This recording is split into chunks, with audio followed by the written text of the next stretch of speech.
Coming at you live from my home studio in beautiful La Puente, California. This is the All Dodgers podcast. Let's hit the button. Let's do some applause. We're happy. We're excited. There's still one day without Dodger baseball, so we don't get to get hurt or annoyed by this team, but I'm excited to get Dodger baseball back. What is going on, Clint Nation? Happy Thirsty Thursday to y'all. I'm not drinking. Had some drinks last night, but I do have some water, and we also have a special guest on today's show. My friend, the extraordinarily average Greg Bergman, will be joining us in just a second. He and I are going to be breaking down the latest from Andrew Friedman, who spoke to Bill Plunkett of the OC Register today about kind of the Dodgers plans, Dodgers thinking as we trend towards the trade deadline. So we'll talk about that, plus some of our top trade targets for this team. Maybe a bold second half prediction in there while we're having some fun. All on another edition of All Dodgers Live. Of course, if you don't know me, my name is Clint Busias. Find me as Real FRG on the social media platforms. I'm a longtime baseball writer, sports editor. Been talking Dodgers here on YouTube for God knows way too long, but we have fun doing it here on the All Dodgers YouTube channel. Please consider hitting that like button, hit that subscribe button. We are, I think, as of the time I hit the live button, we are 4 away from 7,000. That's pretty damn cool. So let's get there today, if you guys can help us out. And jump into the comments. I see a lot of friends of the show already in the comments. We'll get to you guys in just a second. We'll get to Greg in just a second, but I got to tell you guys first. Of course, I got to do a little housekeeping. I got to tell you that BetOnline is the world's most trusted platform and your number one source for everything online sports betting. Right now, you can receive a 50% free bet of up to $250 on your first deposit to bet on anything from the Olympics to baseball, Formula One racing. BetOnline has every stat, as you guys know by now, every matchup, even live odds and spreads while the games are being played. And after a game, you can go over to BetOnline. You can get in on a nice game of blackjack. There's poker there, over 150 slot games. Head to the website today. Get in on the action. Use our promo code BELIEVE, that is BLEAV. You get a 50%, I already said it, I'll tell you again, 50% free bet credit on your first deposit up to 250 American dollars. I don't know, maybe they do other currency, but I just threw that in there. Bet online, the game starts here, and the show starts now, because look at that beautiful bastard. There he is. Yeah. Greg Bergman in the flesh. How you doing, buddy? It's been a little minute. It has been a little minute. What's going on, FRG? I love being here with you. And by the way, I know it's a Thursday, but I already drank so much in Vegas that I just don't think I could actually put any more alcohol into my body at this point. So water it is for both of us today. Hydration station. Listen, the Dodgers played poorly to end the first half of the season, so maybe we need to change our lives a little bit to help them out. Quickly, just to kind of throw it out there, if you were to grade this team's first half through all of the myriad of injuries and problems and yada yada, what's a quick letter grade you got for this team? I mean, a B, just a solid straight B. They're still leading the division. They're still fourth in all of baseball. We just are. They're such a good team that we all expect them to be basically. What I don't know how many games they played was 80-something games. It's been. They'd be 85-0 at this point, or whatever number it is. That's what we as fans expect of it because they're so good. But despite all the injuries within the pitching rotation, within the batting order, the whole thing, still being this far up in the division and still one of the top teams in baseball, still it's a solid B. Where are you at? I got to go B minus, just because you can't plan for injuries, but there are a lot of injury issues with this team, of course. And I think it would have been maybe a B plus if not for the final stretch there, that final road trip where they go 1-5, losing 3 or losing 2 games they should have won in Detroit. That kind of that soured my grade a little bit. I grade more on field, less than stats and numbers and all that. I would be a bad teacher, is what I'm saying here. That's exactly what you're saying. I mean, they ended absolutely horrendously in Yohan Ramirez when he's blowing saves left and right and everything that's going on with this team. I can understand, but they were just it got to the point of just get to the All-Star break. Just get to the All-Star break. They're so beat up, so tired. They were just trying to get to where, and they stayed up.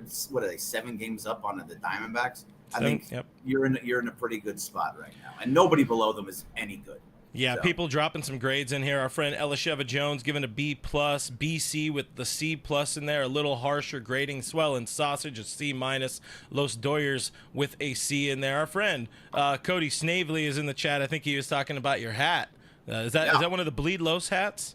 Yes, this is a Nice. Bleed Low hat. Love those guys. This hat. I got a bunch of them. I got this one that says LA Bleeds Blue, and then I have it in Spanish where it says Los Angeles Sangre Azul. Yeah, that's a solid one. Well, when I get to the point of finally making some all Dodgers merch, which I'm sure the Dodgers would love me giving out to people, I'll make sure I get you a hat. And you have to wear it every day though to ESPN. It won't be every day. I'll wear it, but it will absolutely not be every day. But for you, twice. Yes.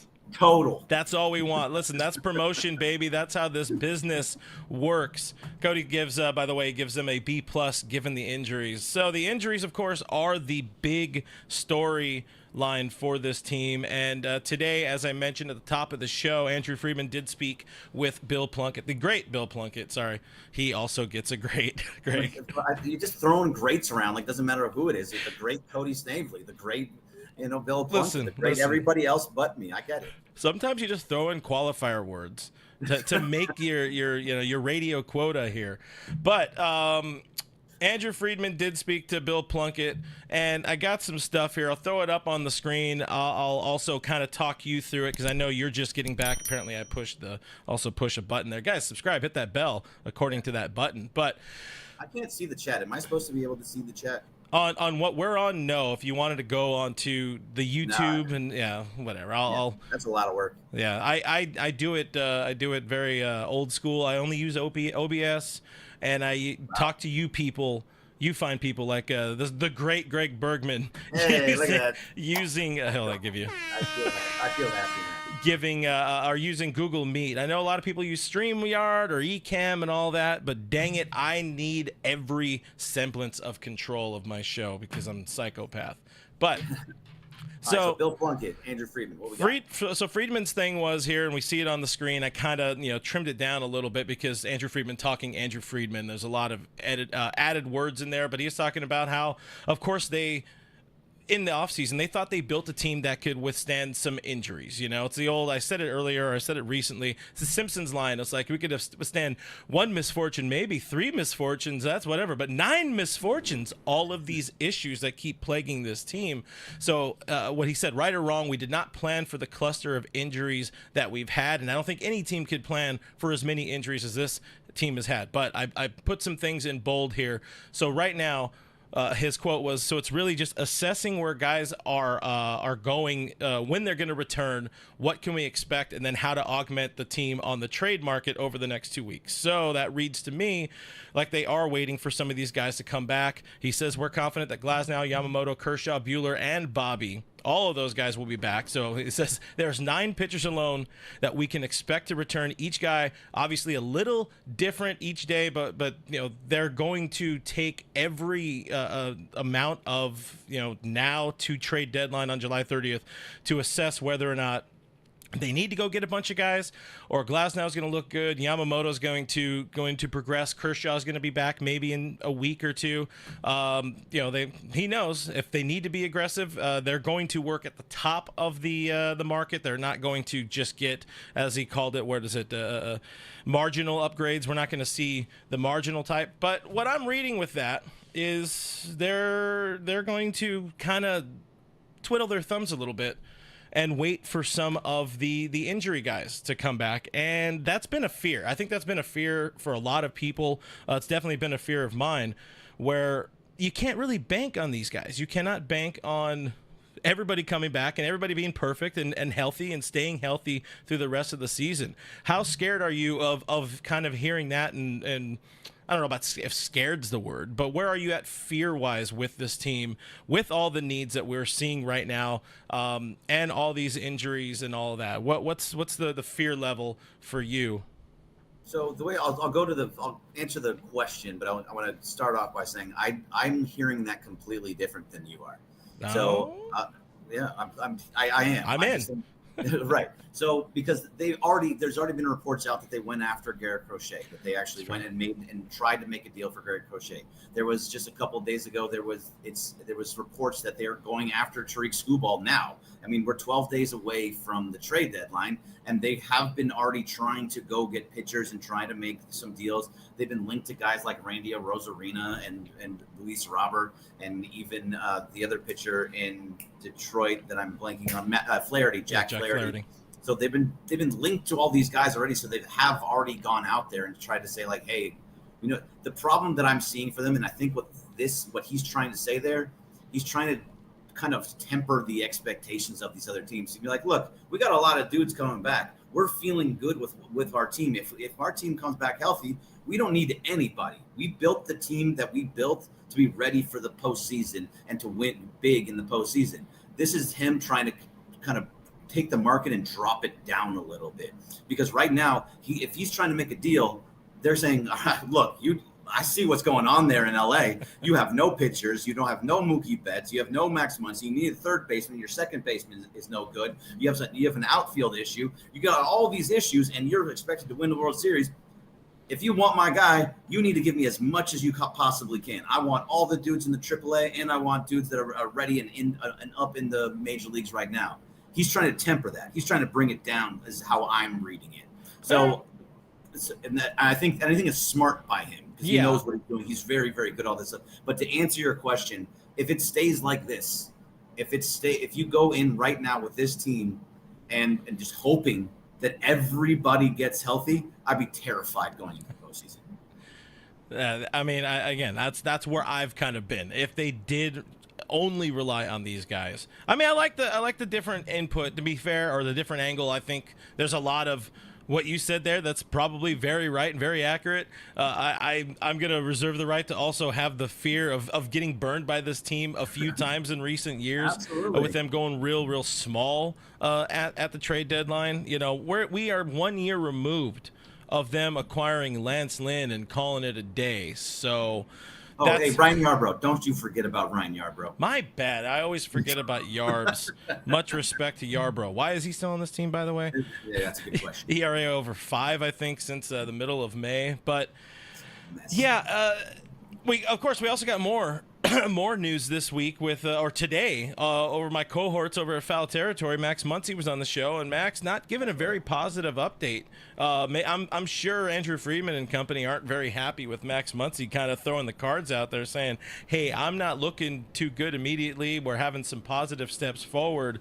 But it's still like, either way, there needs to be like a move, and we'll get into some trade deadline, our top trade targets, or what we think this team should be in just a second. But there's definitely, and this is where it's been so difficult for me to kind of articulate this over the last couple of weeks, because there is a path for both ways. There is a path where this team can wait out some of these guys. They 100% can wait out some of these guys, and hopefully they come back. Hopefully they're healthy.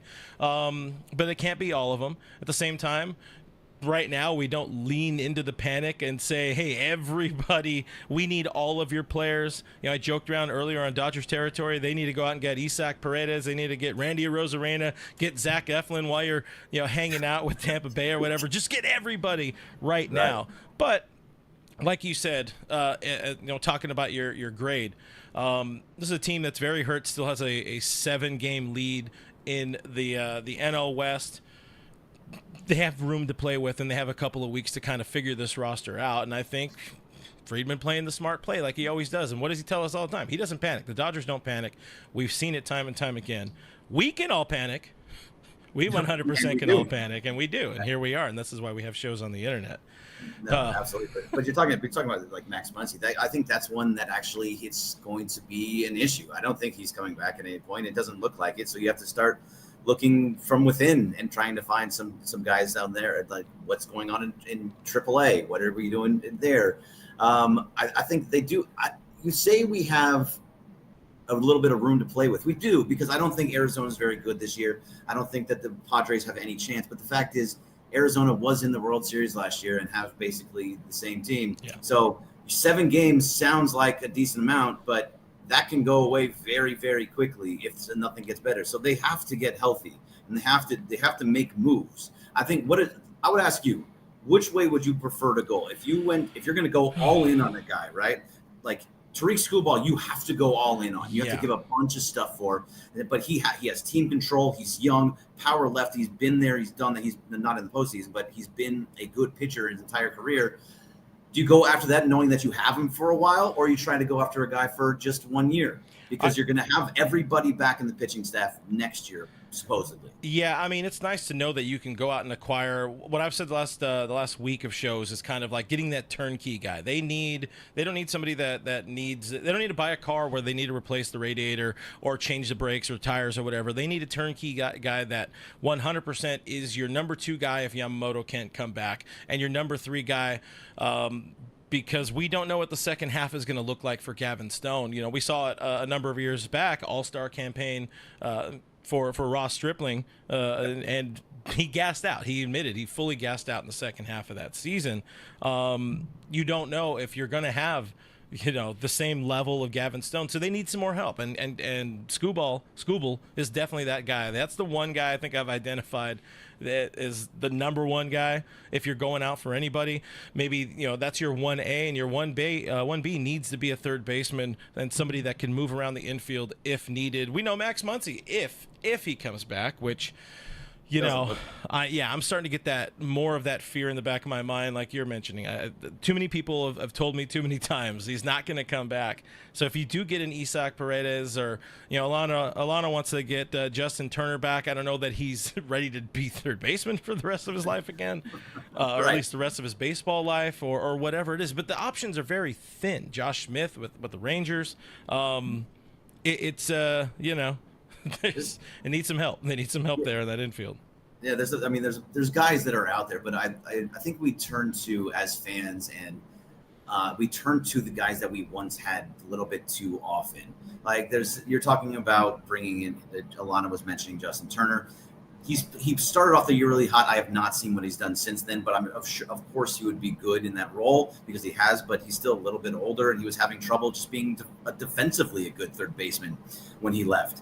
And then there's also talk about bringing back Kenley Jansen. Kenley Jansen's having a good year, but we've been there, done that. It's just because we know the name, that doesn't mean bring that guy back. Yeah. I don't like to go with the retread that we got when they left. It was kind of for a reason. Now, if Corey Seager wanted to come back, like, that actually works for me, and put him over at third base or whatever it is, or even shortstop. We need a shortstop right now. Yeah. Like those types of guys I get, but if it's just a guy that's, you know, in his late 30s, has been doing this for a long time, I don't need those guys back, because they're going to expect a certain role that they were used to, and they just don't fit into that spot. Yeah, that's kind of a question I do have as well. It's like, if JT were to come back, this is a very different feeling clubhouse from 2 years ago. You know, Freddie has kind of, you know, cream rises to the crop. You got Freddie Teoscar being a vocal leader in that clubhouse as well. Muncy had to step up in that fray, even if he's not, you know, playing with the team. You know, there's some guys who kind of took that mantle away from JT, and if he comes back and expects to be, you know, like Dave's top dog again, I don't know if it plays that way. Let's get into some of the comments here. Sure. Craig Osterberg says they need a third baseman. I think we can all agree on that. Somebody, again, that can add some depth on that infield, give you somebody better, we'll say, than Kevin Biggio. Somebody better than... You're better than Kevin Biggio. I'm in. I actually believe it. If you want me to be honest, you can't hit, you can't field. What's the point of him? Yeah, that was one of those very, very interesting acquisitions. What's not interesting, or wait, that's a bad setup. What's a really interesting acquisition, or whatever? We got a super chat. That's what I'm getting to here. Richard Flores with $4.99 super chat. Thank you, Richie. Says Andrew saying we are waiting on returning players as reliable as Dodgers injury updates. Mad Max and Yamamoto already on their Cancun vacation. Let's talk about Yamamoto for a second. He's a guy they say is starting to throw the baseball a little bit. Maybe, you know, we can progress off a mound by this weekend or early next week. Do you think this shoulder is worse than they're letting on? It probably is. I hope that it is not. But, I mean, they moved him to the 60-day IL, which they have to do, and so he can't even come back until a month from now. So that's the earliest he can come back, is a month. it may be. I don't.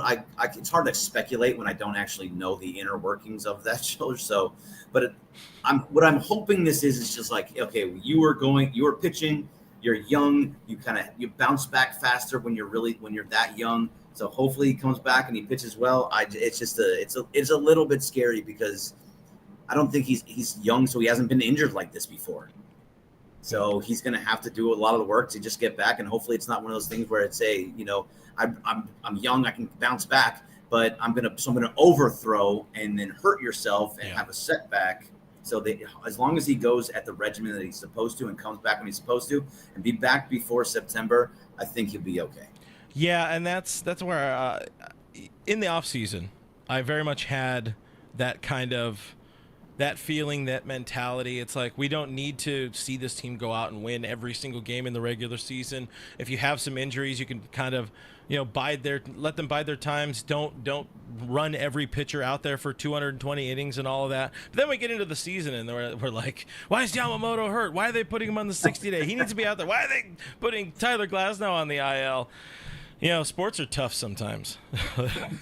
You should go back and watch your first one of this before the season, the preseason, like the preseason primer, the spring training primer, and just watch and be like, okay, that's how I have to be now in the middle of the season. Hey, panic sells on the internet, I think. That's right. That's right. And guys, while we're here, you don't have to tell me that twice. Mash that thumbs up button, guys. If you guys are enjoying the show, of course, joined by my friend Greg Bergman, the super producer, man.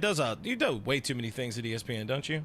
And just a couple of things. I'm also the manager of audio operations, the director of content, and host the Blue Review every day from 9:30 to 9:55 on the ESPN LA YouTube channel. Just want to throw that in there. Bruce Kuntz. Your buddy Bruce Kuntz is going to be on tomorrow. Oh, nice! Love Bruce. Get some River Ryan stuff for all of us. Yep. One of our friends of the show that hangs out on our Discord server. We were supposed to have JJ Cooper on today on Dodgers territory. I was supposed to ask about Alexander Albertus. So get some Albertus thoughts from Bruce Kuntz because the prospect huggers absolutely love what this Albertus kid is doing, and I think he's gonna be one of those guys where if this Dodgers team does go out and are they playing in that upper echelon of trades and looking at Skubals and whatnot, teams are going to be, you're going to see that name. I think people are going to see that name thrown out there a good bit. Even somebody, like Paredes, you might see that name thrown out there. Let me see what else we got here in the chat. Showtime LA mentioning it's been reported that we're heavily in on Luis Robert and Garrett Crochet. And of course, you already mentioned Crochet. We've heard that rumor now it's kind of like the longest running rumor. Before we get into the rumors, because I have a whole thing I wanted to do on rumors. I want to ask first. I want to circle back to injury stuff, and then we'll get into Showtime LA's question there. In your opinion, who is the most important Dodger coming back from injury? Oh, see, that's really tough. God, it's kind of I'm stuck between. Can I take Glasnow out because it's an injury? Yeah, that's exactly what it feels like. So he needs a little bit of time off. He was just coming up on all of his career highs, and they're like, let's kind of pull you back for a little bit. So if I have to choose one, I think it's actually got to be Mookie Betts.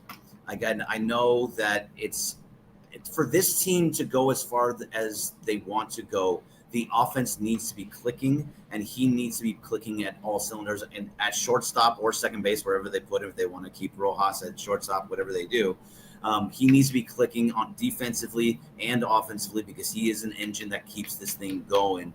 It's a lot scarier when Mookie Betts and it goes Mookie, Shohei, Freddie, Will Smith, Teoscar, then bouncing around between Will Smith in the 2 spot and Teoscar in the 2 spot. That's not as scary as much as they're great. It's that top of the lineup. If you can get 1 through 5, that's just clicking. It makes a big deal for me. Yeah, you keep that top heavy part of the lineup, but then you're sacrificing the middle of your lineup, and we already know the bottom of the lineup has its fair share of struggles this year. So you need that middle, and that's where we've seen, we saw the struggles that happened in Detroit. Even if they scored some runs, and it was kind of the bullpen at times. Bullpen also very beleaguered, but anytime you have to move one of those guys up, it's a problem. So Mookie, I mean, it's not wrong. It's definitely you didn't have to reach too far to go Mookie on that one for sure. I didn't go on a limb on that one. Where are you going with that? I could have gone with somebody else like Yamamoto or something, but who are you going with? Yeah, I mean, I think what we've seen, I mean, last year is so tough when we're talking postseason because there was no offense, but also the pitching was dead. You know, I mean, Kershaw went out there with 3/4 of a shoulder on, and very much it showed immediately. Yamamoto, though, I think Yamamoto's got to be my guy because they signed this dude to be like that front of the rotation dog. I think really he is your ace when he's healthy, and we saw that ace level stuff in his final start before the injury against the Yankees. So seeing him there on that big stage dominate, turn it up to 98 miles an hour, which maybe he shouldn't have for the sake of the health of that shoulder, but yeah, as much I feel extremely confident about Mookie coming back. So I'm going to cheat and do like you did with Glasnow. I'm going to cheat and take Mookie out, that's a very bad cheat. I'm getting caught red-handed with that one. But Yamamoto, extremely important to this team. We got a super chat, by the way, $1.99 from our friend Swollen Sausage, who says Lux Vargas and Dalton rushing for Mason Miller.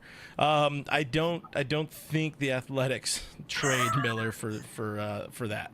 I think the Athletics is a horrible franchise, but I believe that Billy Beane knows a little bit more than to do something as stupid as that. Maybe. I would love it, though, if it happens. Let's go. I mean, the Dalton rushing piece, that's a really big piece. But the other ones, I mean, Vargas is a good player. Lux is just unmovable, I feel like. Yeah. I'm gonna do a whole show where I try not to talk about or bash Lux. That's my goal for this one. I'm sorry.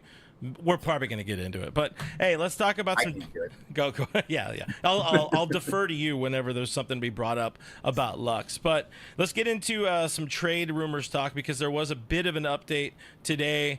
John Morosi talking about the Tampa Bay Rays being open. We already talked a little bit around it, but being open to hearing some deals for guys like Randy Arozarena, Isaac Paredes, Yandy Diaz. Again, I mixed in Zach Eflin with that. That's kind of today's news. What do you think? What's kind of the pulse there? Because it seems to fit, the third base need. Some people are really high on Randy. Some people are really low. Do you think there's enough kind of familiarity between those two organizations to make a deal happen? Yeah, I do think that a deal can happen with that. They'll probably. I mean, Tampa Bay is not going to just say, hey, okay, Andrew Friedman, you were here, 8 years ago, so we're going to do something nice for you. No, they know that they know he's a shark, so they're going to ask for a lot. But I would absolutely love Randy Arozarena. I think that you and I have both seen it, and everybody in the chat has seen it. We know what Randy Arozarena is in the postseason.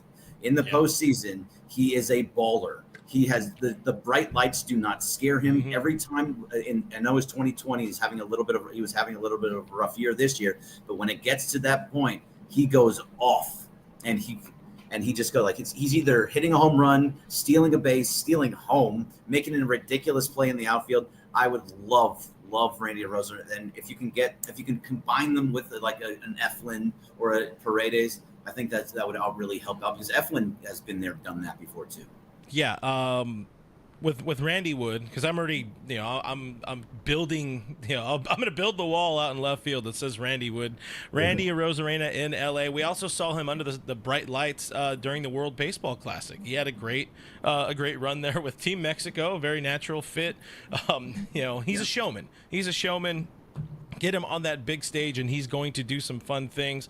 Again, like I said, Dodgers are already natural trade partners with Tampa Bay, not only because of that familiarity, but also because they already worked out a deal in the offseason for Tyler Glasnow, where most likely there was 1, 2, 3, 5 iterations of that deal that included Randy Arozarena. So, and you look beyond this year, that outfield situation is not pretty. For the Dodgers, depending on how you feel about Andy Pages, how you feel about whatever James Outman is going to become, Teoscar Hernandez here on a 1-year deal, and my God, do they need to extend him already to Right get now, somebody? today. Yeah, to get somebody with that little bit of team control, which I think he has. Randy has another 1 or 2 years of team control. I forget exactly, but he just seems to fit this team, and this team plays better when they have one of those guys. Somebody who has that kind of postseason moxie.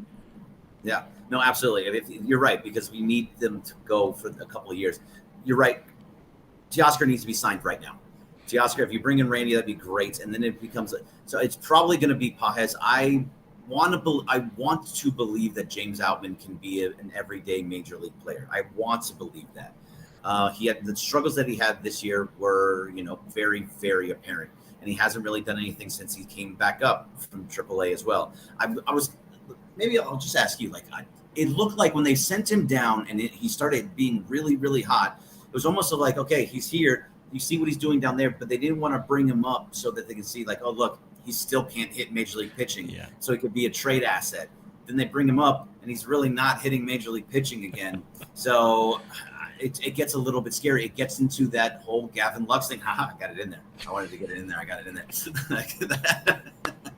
I'm the proud of Gavin you. Lux thing of dudes that are just 4A players that are really, really good AAA players, and they're better than everybody that's out there, but they're just not good enough for the major leagues.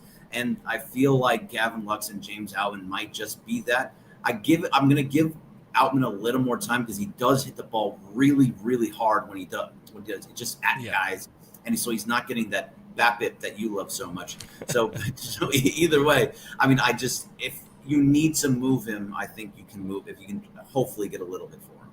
Yeah, now is the time. He did have a very good year last year. Up and down. Some of these, we know the life of a big leaguer. Sometimes we've seen it where they're very streaky players. Outman might be one of those guys. It took them a good chunk of time to learn. Hell, we can go way back. It took them a good chunk of time to learn that Andre Ethier was a platoon player, that Jock Peterson was a platoon player. Maybe James Outman's a platoon player, and if they have some sort of platoon with him and Andy Paredes, who, I don't want to be a dick to Andy Paredes because I like him. I think he does have a future with this team, but do you, am I alone, I should say? Am I alone in kind of souring on him over the last couple of weeks? I'm just seeing some things where it's clear he needs more, more polish, needs some more work. So he came in and he was super hot when he came in. It was like, oh man, this is a guy right here. This is going to be a dude for a while. And then he started to break off and he was like, okay, I get it. The adjustments were made. Mm-hmm. You have to make adjustments to the adjustments. He made those and he started to look good again. And now he's just kind of, just not really doing much. He's just out there. He makes some bad reads in the outfield, so that's kind of disappointing to see. And he's just not. When he gets on base, it's it's a single. Maybe he gets a double down the line, but for the most part, he's not showing a lot anymore. Now, I agree. I think he can be something here. I wouldn't move him unless it was for something big because I think he can be a really good player. Mm-hmm. Just he's another one of those where you look at him, you're like, are you just a guy? I hope not. Yeah. Not everybody can be a superstar, but some of these guys that you bring up from AAA, they got to hit, and it doesn't look like recently any of them are hitting in the major league level. Yeah, I would say for me, it's been I like how he's adjusted to the league, adjusted back to the league that adjusted to him when it comes to his offensive profile. The power might not be there as much just because he did have a pretty major shoulder injury and surgery about a year ago, so what Matt Kemp told us, a number of players have told us it takes time to get that. Adrian Gonzalez takes time to get that power back after you have that labrum surgery. That said, where I get scared is watching the slides into bases, watching some very, very poor routes at times. I wonder if he struggles to see the ball during the daytime because he didn't look very good in Detroit. So not at all. After game one, out what could have been out number one in the NLDS game one last year, where that ball to Outman off, thrown by Kershaw, goes to Outman, the whole thing just spirals immediately. That's where I have that fear is man, they can't go into the postseason with one of these guys as their center fielder. So now we're back into if there's one clear area where there's no help coming, it's the outfield. And I said we'd get back to it. Let's talk about Luis Robert, who is a clear center fielder. Has a lot of injury history, has been playing very well. I had the numbers somewhere, but he's been kind of playing out of his mind-ish over the last month and change. 318 with a 900 OPS in July, 287 with an OPS, 862 OPS since June 19th. So he's hitting well, and you know, the average still doesn't look pretty, but he's somebody we know he can get it done, and he could maybe be partnered with that other guy, Garrett Crochet, and we could talk about, you know, the longest running rumor with this team. Are there pros? What are your pros and cons to a deal, regardless of what the Dodgers would have to give up, but to acquiring Crochet and Luis Robert from the White Sox? So Robert, I would feel pretty good about. As you're saying, he's starting to pick it up a little bit. Doesn't have a ton of, there's not showing a lot of power this year. I think he only has like 10, 11 home runs on the season. But I think he would be a good fix into the outfield, a guy you can slot into center field and just be like, okay, I feel good with my center fielder. And that's super important for this team, especially with everything you said happened with James Outman last year. Yeah. The Garrett Crochet thing that worries me is that he has the same issues as, like, you know, somebody like Gavin Stone or even Tyler Glasnow, that he just hasn't pitched as much. He was a reliever, and then they made him a starter this year, and he came in as like, and was just on fire, and he was great. But he's over 100 innings already, and he was never got anywhere near 100 innings in his history. So, like, as a big leaguer at all, he's pitched more innings than he has as a professional, I think. Combined. If you combine his first 3 years, this year he's pitched more than ever. So that is a little bit concerning. And we're concerned about Gavin Stone and what he did for the first half of the season, what he turns out in the second half. You got to kind of be concerned about what happens with Garrett Crochet too. Now, if you get him, he's under team control for, I think, 2 years or 2 more years. I don't know exactly what it is, but you bring him in, so you have him for a little while, and you can rely on him in a bullpen role, because he's already done it. So if you bring him in, and I mean, you're giving up a lot to put a guy into the bullpen, but you trust a lefty of like Garrett Crochet for 3 innings, or a lefty like Ryan Yarbrough for 3 innings at the most. Yeah, I mean, it's a massive upgrade when you're talking about the Yarbroughs of the world or the Anthony Bondas. As great as he has been, you know, he's one of those guys who's very clearly, the best case scenario would be the last guy, should be the last guy on the Dodgers, like in their bullpen, if everybody's healthy, which, as we know, they're not. But one of the things I do like, there was a White Sox insider talking about, you know, Crochet's situation, and, you know, take what you want with somebody having a lot of faith in themselves and faith in their work ethic to kind of, you know, I guess buck the trends of people getting injured as they throw a lot of innings. But Crochet seems to have a lot of faith in himself in saying, like, hey, you know what, if I work hard enough and I eat my Wheaties every morning, my elbow's not going to blow out, in September or something like that as I reach 150 some odd innings. And this is where it's also, again, it's kind of like there's no perfect options out there on the trade market for the Dodgers. This is like one of the worst trade deadlines we've seen in a while. Do you share that kind of same feeling? I mean, I do and I don't, because, like, let's say they got everybody that we're talking about, and they come back and they get, you know, if they came back with, I'm just going to say everybody. Let's go. Yeah. They come back with Luis Robert, Garrett Crochet, Randy Arozarena, Isaac Paredes, and are you upset with and a couple of relievers that I don't know the names of right now? like are you? Those are some, or even throw Tarik Skubal in there as well. Like, if you get any of those kind of guys, you're going to walk away and be like, wow, they got some good dudes, but. This was the whole point of the offseason. By spending a $1.2, $1.5 billion, whatever the numbers worked out to be, you spent that money so that you wouldn't have to go all in at the trade deadline. And because of all of these injuries, we're going all in the trade deadline. Yeah. But I also think that it's necessary, Clint. I also totally think it's necessary to go all in, because this year specifically, they need to win the World Series. Yeah. So if you got to go in, I'm fully on board, and I think they should do it.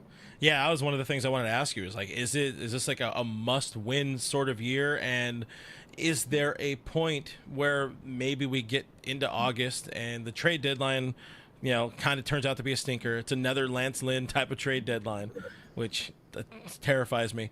It's like, when does the team kind of cut their losses and start looking into next year, which they wouldn't. Obviously, they wouldn't. They have enough pieces coming back. So we don't even need to dignify that rabbit hole of terror, that little kid crying in a corner in his parents' bedroom of that version of the team. You mentioned Skubal. Let's talk Tarik Skubal. I always call him Tarik for some reason. I don't know what it is. It looks like Tarik and Skubal, but I'd like to say his name correctly, but I just don't know how to say it correctly. I kept hearing white people on TV say Tarik Skubal, and we could always trust white people on MLB broadcasts. That's what I've learned. Every time. Every time. Singer, let's go. So the report is that the Detroit Tigers are looking for a Juan Soto type haul if they were to move Tarik Skubal, which it seems like it would be a dumb move of them to move their Cy Young Award front-runner candidate, a homegrown type of dude. But on the other hand, if you can get, all of the King's horses and all the King's men bringing you everything that they have in their organization to get your one guy, that's the other thing we've heard is, like, sometimes there are a team can be overwhelmed to make a move to get a Tarik Skubal. Do you think the Dodgers could or should go all in? They have the prospects to do it. Should they go all in? They can even throw in Gavin Lux for us. Go all in on Tarik Skubal. All right, so you're not gonna totally like my answer. Okay. But it depends. It depends on what Andrew Friedman is seeing out of Yamamoto, Glasnow, and Kershaw, Buehler, all of those guys. If he doesn't think that at least two, if Glasnow and Yamamoto are not going to come back healthy, and he doesn't think that either one of them are going to be the pitcher that they need to be in the postseason, because they see it all. They know what's going on. What they put out into amongst everybody else is not what we hear. So if there's some sort of feeling that maybe those guys will not be coming back, or even two or three of those guys are not going to be coming back the way that we hope, like Miller and Buehler, I have no faith in they come back the way that they're supposed to. So I almost push them to the side. If they feel like a couple of them are not going to come back, yes, absolutely, 100%, go all in, get him. Now, if they feel those guys are going to come back, you don't have to go all in. Yeah, I could see that, but there's also, we have 2 weeks to know that whether any of these guys are going to come back, and even if Yamamoto. I'm trying to back up from that ledge. Even if Yamamoto has a good next week and a half in his rehab, and he's throwing and he's progressed to live BP, and we're talking about a rehab assignment, but then he's on that rehab assignment and he's got to shut it down. But it's also now it's August 8th while he's starting it. Then we're like, fuck, you had to go and get that guy. So that's like that, Tarik Skubal being on the roster and then Yamamoto coming back. That sounds like a pretty damn good problem to have. But, like you said, there's some of these other guys. Maybe there is Buehler. Maybe he figures it out as he goes on his little spirit quest or whatever he's doing. You're not. Sorry. Hate to break it to you. No? Hate to break it to you. He's not going to figure it out. Dang it. I was hoping. I had high hopes on the butane. What was it? Swollen Sausage, I think it was, saying, how do you, like same thing you were saying, Greg, how do you commit, $1 billion and not go all in? And this team usually, this front office goes all in when the timing is right and there's a very, very clear need. You and I saw that together when we were covering the team in 2018. They had a clear need at shortstop. Who did they go get? They traded all of their Kings, horsemen, and men to get Manny Machado. Granted, it didn't work out all that well, but that was a huge package of prospects that didn't damage the team at all.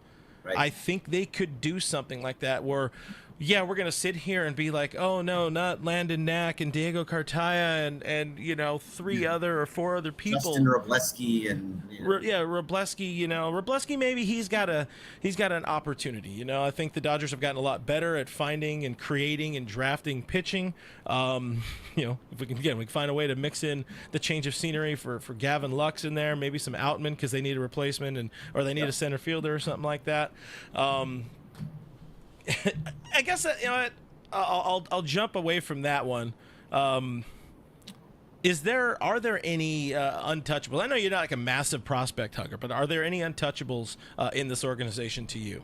So I mean, I know the ones that I've heard of that they really do not want anybody to touch, and I don't know why they want to touch him if he's not even being talked about coming up.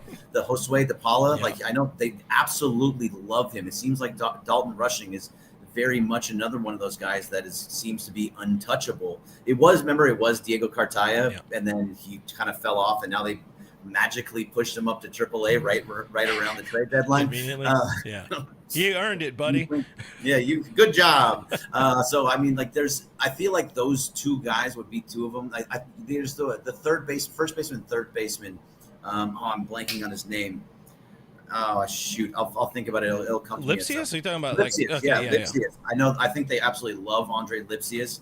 So some of these dudes, I don't know if they'd be untouchable, but the fact is, like we've been talking about it before, these are guys that they feel like if they have to move them, they would. But Dalton Rushing, I feel like would be that guy that if they want, you don't need a catcher, right? But no. You kind of do. But you kind of do because Will Smith cannot be your catcher for the next 10 years. I know he's a 10-year deal, but he's not going to be that guy. There's not a lot of Yadier Molinas out there for the most part, and you can't put him in a DH role because that's Shohei. So the fact that as great as we love Shohei, and we absolutely do love Shohei, big Shohei fan.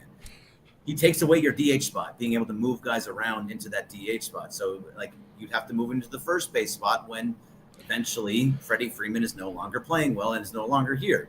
So there's a little bit of back and forth. Do you have to keep that catcher in waiting, still in waiting?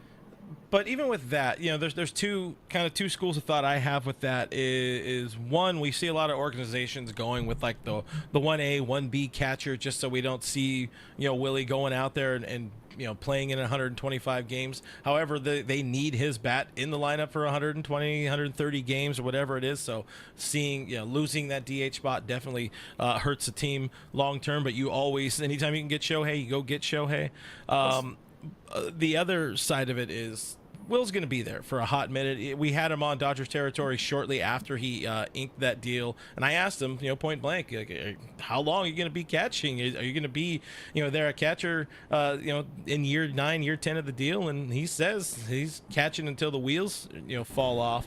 So at some point, like happens often with this organization, do you let Dalton Rushing age out of like a top prospect status because you wanted to kind of just hoard him, or do you try to move on, draft another guy and trade your best assets to try to win now? And we know if we're talking Skubal will be around next year as well, and you're adding that bona fide front of the rotation guy, and you're also committing to Shohei Ohtani. Look, we are all in. When we tell you we're all in, we're not doing it like Artie Moreno and getting other teams scraps. We want the best to go out there and win a World Series.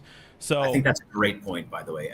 It's showing Shohei that you're not that organization, that you're not Artie Moreno. I think it's a great point. They did it in the offseason, and by spending all that money to get everybody, including Teoscar Hernandez, now they have to see, like, look, show them, like, hey, we came here to have you win championships for us. Whatever we have to do, we're going to do. So moving those prospects, what you have to do, because they are, like you said before, also, they're really good at building that farm system up. Even after moving guys, they always still have a top 10 farm system. Yeah, I mean, at worst, I think when they made the deal 21, when they got Trey Turner and Scherzer, it took a little bit of a hit, but right back, a year later, they were in the top 10 of pipeline or whatever you want to call it. So I'm okay. Like, to me, you mentioned Josue De Paula, and that's another name I would wager. I would ask you to ask Bruce about tomorrow on Blue Review, 9:30 a.m. Pacific time on ESPN LA radio, or the YouTube channel. The YouTube channel, or also on Twitter. You guys stream on Twitter as well. I would argue, for me, De Paula's the one guy who's kind of the most untouchable, just because, talking about it a little bit ago, there's not a whole lot of outfield depth.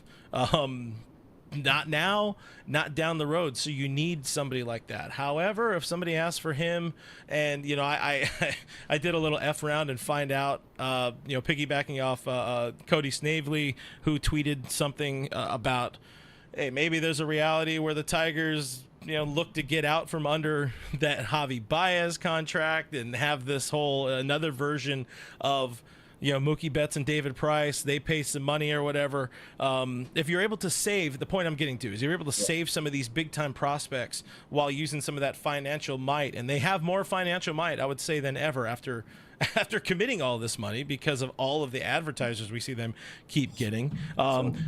They are they are sponsoring their own Tokyo series. How about that? Did you see that? That's what it was? Is that what came out with it? I mean, again, I was in Guggenheim. Vegas, so I was not paying attention to any news whatsoever the last 2 days.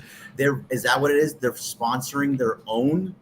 They're sponsoring the series. Guggenheim Partners is sponsoring that series. Or Guggenheim. It just says Guggenheim. I don't know if it's Guggenheim Partners. Got that G on the shoulder. Got the G. So. They sponsor their own team, and they're sponsoring the series. They got money. They got the bank. They can acquire some guys if they're like, oh, yeah, you want us to take Baez for you? We got this. Don't worry about it. But we're keeping DePaula. Showtime LA says DePaula is only not untouchable if it's for Skubal, and I think I agree with that as well. We mentioned a lot of names here already. Where are we at? We're close to an hour into it. I do want to mention, we've also kind of talked about it with all the injuries and stuff. I guess I should turn towards bullpen. We haven't talked bullpen at all. Some people have some fear with this Dodgers bullpen. I'm less worried about it, but maybe I should be more worried, especially after this Detroit series. Do you think there's a need for another reliever? Not Kenley Jansen, and also Boston's in the race, so we know Garrett. Kenley's not going anywhere. But Tanner Scott's a name. Mason Miller's a name people want. Do you think this team needs another reliever, or should they hold on to those prospects that it would cost to get those guys and move them elsewhere? So I think it's tough because, I mean, like what you have, it goes up and down with bullpens all the time, right? It's so hard to tell what it is, especially even right now. I think they have the pieces in the bullpen to make it work. What I'm kind of interested to see if they'll go after a guy like Tanner Scott and go after a closer, because I don't think they need a closer. I think they have a closer in Evan Phillips. When Evan Phillips goes out as the closer, I feel very, very good, and I feel very, very secure. When he goes out in the 6th inning in a series for whatever reason, or he comes out in the 7th or in a tie game in the 8th, or whatever, they kind of move him around. That's telling me that they want him back in that fireman role. Yeah. And when they do that, I don't like that they're moving him around and kind of messing around. I like what he does in the 9th inning, and when he wants to close something out, Evan Phillips closes it out. I get that it's more important to get the 4, 5, 6, 3, 4, 5 guys than if it turns out to be 7, 8, 9. But he still need that. Tanner Scott would be taking that role, and I would go after and get him, but not if it's too much. I think the rest of it. I think Daniel Hudson has been actually gone much longer than I thought he would. I thought by this time he'd be on the IL and basically done. I think when Blake Treinen is right, he is totally and absolutely untouchable. So I love what they're going there. If Joe Kelly comes back, Joe Kelly would be a great addition to all of this. Kelly's back tomorrow. Huh? Kelly's back officially tomorrow, yeah. Oh, that's fantastic. See, so they have all the pieces there to have a big postseason run, but you can never have enough bullpen. Get me as much bullpen as possible. That doesn't cost a lot. I wouldn't give them any top prospects for it. Yeah. The thing is, though, the Dodgers are in a good spot where I feel like they don't need a lot of bullpen, especially if the reports continue to come back positive on Brusdar Graterol. Yep. Kyle Hurt is somebody they're hoping could be available by September. He's had a bunch of injuries kind of derail his season. With the reliever, I feel like you could kind of, as long as it's not Blake Treinen with his shoulder problems, you can kind of bank on 1 or 2 of those guys coming back towards the end of the year, maybe plugging into the bullpen. Maybe Bobby Miller is a bullpen guy by the time they get into October or something like that. So every other team is going to be throwing so many prospects at the Marlins for Tanner Scott, at the A's for somebody like Mason Miller, where I don't think they could buy them for cheap. And hey, Friedman told us today, he said they're not going to do those kind of fringe guys. They're not just going to improve on the fringes too much. If it comes to them, sure they will, but they're going to go they're going to go out for the big names, and if they can't get them, they're kind of going to move on. And it feels like, the biggest name we all kind of seem to agree on is Tarik Skubal, and if not, maybe it's a Jack Flaherty type. Maybe it's I mean, maybe not Randy Arozarena, but maybe it's an Isaac Paredes. Maybe, there's some sort of third baseman out there.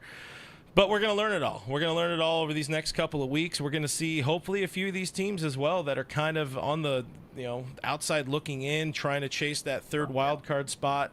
Everybody needs to be rooting against the Texas Rangers because they have some pieces.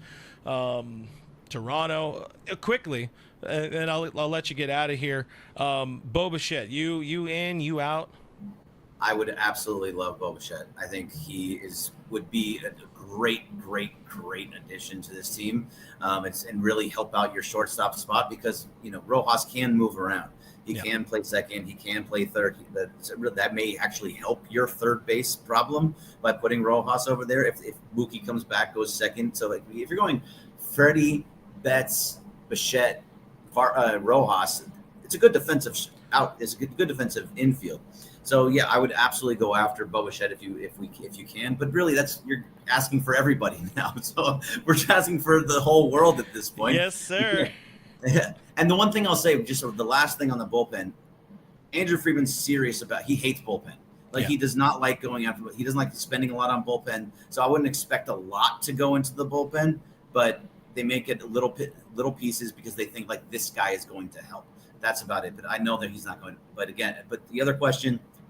Bring in Bichette. I would absolutely be happy with that. That'll help in the future too, not just this year. It helps moving forward to keep Mookie at second. Elisheva Jones saying Bo Bichette sucks this season. The numbers haven't been pretty there, but a lot of things have gone wrong in and for Toronto. So another one of these dudes where maybe it's a change of scenery, and I've already mentioned a bunch of them. There aren't the best options. Again, this is arguably one of the least exciting trade deadlines, but it's also going to be very fun because a lot of people are going to be very, very active getting some mediocre pieces, and hopefully the Dodgers get one of the better mediocre pieces. I'm going to throw one more at you because I plan on expanding it, but would it behoove this team to consider, especially if they get somebody like a Bo Bichette, and let's lie to ourselves and say, Gavin Lux figures something out, or maybe, it's Bo Bichette and Miguel Rojas ends up being the guy who plays third base because Max Muncy never comes back or whatever. By the way, Rojas told our friend Doug McCain, I think yesterday, that he wants to stay at shortstop even when Mookie comes back. He kind of threw it out there. I think he already knows. Dave Roberts told myself and Alana Rizzo a couple weeks ago, kind of leaning towards it is going to be Miguel Rojas. So anyways, all of that. Mookie Betts, it seems like it makes a lot of sense for maybe him to go back to the outfield for the latter half of this season, and then they move him back to the infield next year. Yes, no? Do you think they would consider it? I mean, I just feel so bad for this dude. He obviously wants to play second base. He wants to be at second base. That's why they moved him. They didn't. If he wanted to be in the outfield, he'd still be in the outfield. But he wants to play second base. He wants to be in the infield. I think it helps his body. He's not going to be getting not so much pressure on it.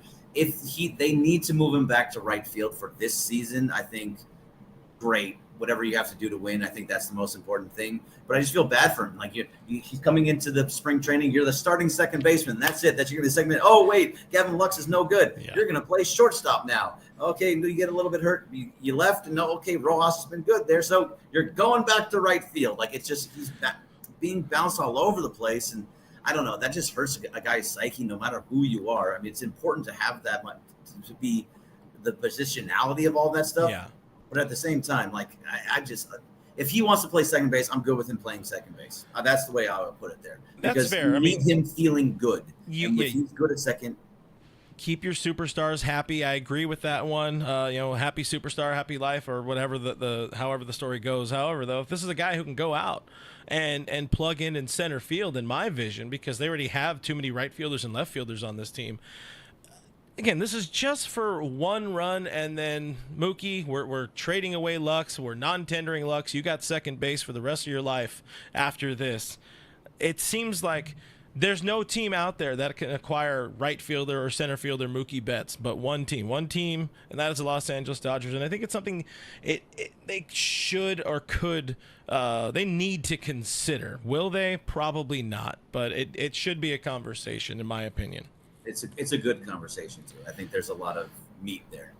Well, this conversation had a lot of meat, Greg. I appreciate you. We're going to give him the clap. Hey, Pause.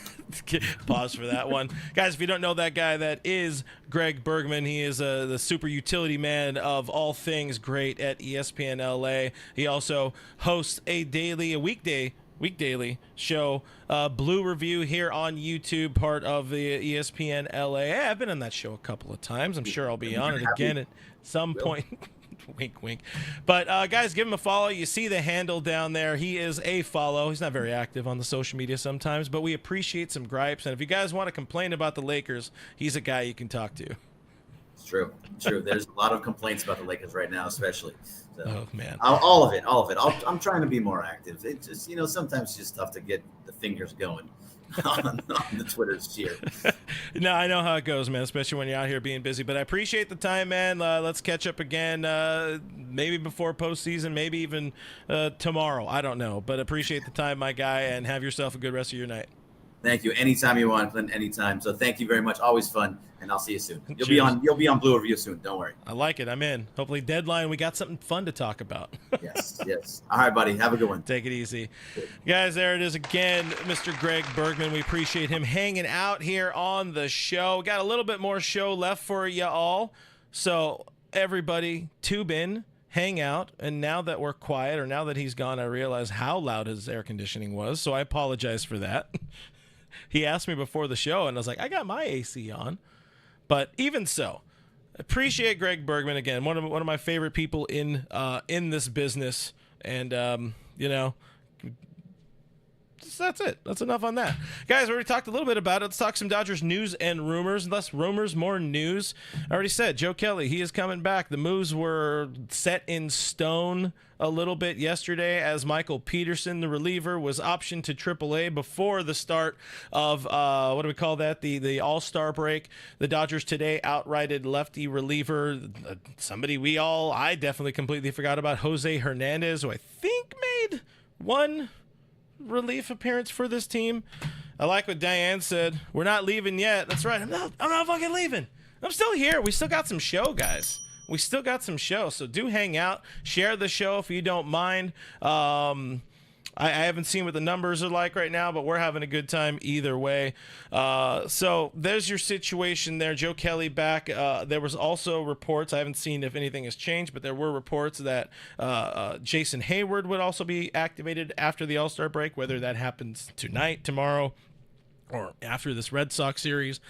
TBD, I would imagine it does happen before the start of this series. I think he is eligible, and most likely it'll be like a James Outman getting optioned, which, thanks for stopping back by, Jimmy. Mentioned it there towards the end. Miguel Rojas, friend of the Dodgers territory, hung out with my friend Doug McCain on his show I think yesterday, talking about how he wants to stay at shortstop when Mookie Betts returns. And I feel like I need to kind of maybe reset some not boundaries. Well, I don't know the words I'm looking for here. I need to reaffirm something to everybody, because very early in the season, I was a guy who was madly in love with Miguel Rojas. Maybe Alana Rizzo blows up my love affair with Miguel Rojas more, and I think he is an answer at shortstop. I think his best role still would be being that super utility infield guy, somebody who can be the backup at third base, who can take over at second base if needed, and especially in the scenario where we just ended with Greg talking about moving Mookie Betts back to the outfield in an emergency. Let's say they go out and find a way to acquire a shortstop. Maybe it's that stupid idea of mine, or not even of mine, but the stupid idea of the Dodgers getting kind of handcuffed and stuck with Javi Baez. He's still a decent to good shortstop. Mookie Betts is not going to be playing shortstop for this team anymore. Diane Schroeder says Mickey Rowe is the answer. I think he is an answer. I think he's most likely the answer, but he's also older. He also, as good as he's been since playing shortstop, there is that back of mind fear that the clock strikes midnight, but you can say that with literally any baseball player, and, it could happen. I just feel there are there are more shortstop options out there than there are third base options or quality second base options when it comes to trade deadline. So if you're able to make a move, if they decide for some reason, which they won't, to go a Bichette route or to go, they really want Skubal, and the only way to get Tarik Skubal is to get Baez, then it's something you need to look at. It's something you need to consider. But this version of Miggy Rowe that we're seeing right now, I take that. I take that in the postseason every day, knowing that he's batting, should be batting 7th or 8th in your lineup. You take that. You absolutely take that. Let's see. Swollen Sausage says the real answer is now playing in Arlington. Rest in peace, our dear friend Corey Seager. Seager Smooth Seager Raider. Miss Corey. Story. Allegory. Montessori. Anyways. The last thing to talk about, if we're talking news, good news today, Clayton Kershaw camp. He is scheduled. He's penciled in to start for OKC's game Friday night, tomorrow night. That would be his 3rd minor league rehab start. And, again, you look at some insider thinking, what some folks believe about Kershaw and especially how he feels about pitching at AAA and all of that kind of stuff. There's maybe a chance that he has one more start and he's back pitching with the Dodgers, which isn't the best thing. Maybe it's not the worst thing, but it's a thing. So we could be in the end game now to get Clayton Kershaw back, maybe a week and a half. Maybe he's starting. Let's see, where do they go? I think they're home for, what is it, 10? Is it a 10-game series or something like that? Let's click on it here. It is 7. So maybe Clayton Kershaw makes his season debut, his 2024 debut, coming off of the first surgery of his career. Maybe he does it facing the Giants at home in LA. And if it's going to happen, I'd really appreciate it then. Let's see, if he's doing that puts him out. Maybe he starts Thursday afternoon. It is a 1:10 game, 1:10 start Thursday afternoon against the Giants in LA. If not, and he doesn't make another start, Clayton's starting against the Astros in Houston, and that's another one that could be pretty dang fun. Quickly, we'll look ahead a little bit before getting out of here. Got to look at that Dodgers-Red Sox series, where currently on the Dodgers website it is all a TBD. At least in terms of Dodgers pitchers. Nick Pivetta? That's right, Nick Pivetta. He starts for the Red Sox in Game 1. I believe he's going up against Gavin Stone there. Game 2, I think they said was going to be Justin Wrobleski against Brian Bello. I know the Red Sox are a lot better than anybody anticipated this year. They're still the Red Sox. I'm still not. I don't think they're going to get very far, very deep. But then again, I don't watch a lot of Red Sox. I don't watch a lot of all baseball these days because your boy's busy. And then Cutter Crawford goes against TBD, who could be Tyler Glasnow or could be River Ryan making his debut on Sunday. So the storylines for the Dodgers as they welcome the Red Sox is you got to get off to a hot start. You got to show that this All-Star break was great, that you are well rested. You also come out of the break a little restocked with getting Joe Kelly back. If Jason Hayward is back, the team is starting to come together. We're going to have a butt ton of updates from Dave Roberts tomorrow before the game. Hopefully, mostly very, very good updates. But that's the situation. Final not so hot take. Just continue surviving until you get one or two more pieces back, which we should be not that far away. But that's about it. I appreciate you guys hanging out with us during the show. I know I wasn't as active in the chat as I usually am, but when you got Greg, you talk to Greg. When you have a guest, you talk to your guest and try to line up something that didn't make him have to wait around for me, finding and hunting and doing all that kind of stuff. So appreciate you guys hanging out. With that said, Diane has a great point. subscribe to the channel if you appreciated the show. If you appreciate Mr. Greg Bergman for coming on the show. As of right now, this is what do we pick up? Two subs, so we're real close to hitting that 7,000 subscriber mark. I'd appreciate it if we can hit that on the way out.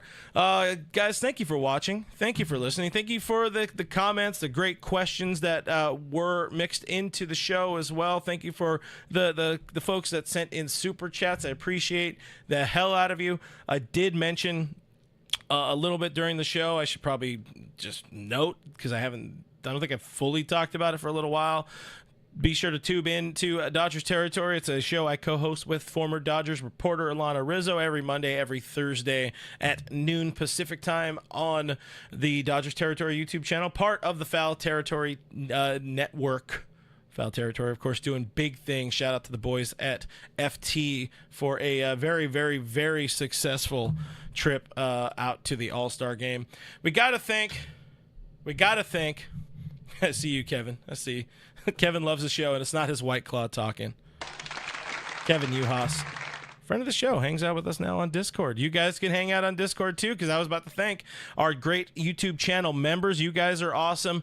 Our Patreon supporters, you guys are even more awesome, because that means you have to leave a site and go to another site and set up things, and that takes more effort. And I tell you, I assure you, it truly means the world to me that you guys choose to support the show and try to help keep it going, keep it growing. Again, I don't have any backing. This is all me. This is all my stuff. This is all things I've paid for.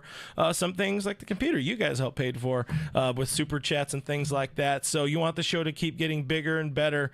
The best way to do that is by helping support patreon.com/realfrg, or click that join button a little bit below me. It's $5 a month, cheaper than the price of a Michelada. And again, it goes a whole long way in making the show possible. Shout out to the moderators. You guys, the mods, do a great job in keeping this a great community. Good, positive, constructive conversation in the chat as always, and it does not go it should not go unthanked. So I appreciate you guys hanging out in the chat. All Dodgers is presented by Bet Online. Got more content coming up, so stay tuned. Again, hit that subscribe button, hit that notification bell to be alerted to when things come out, and I'll see you on the next one. Okay, bye. Well, that's the wrong button.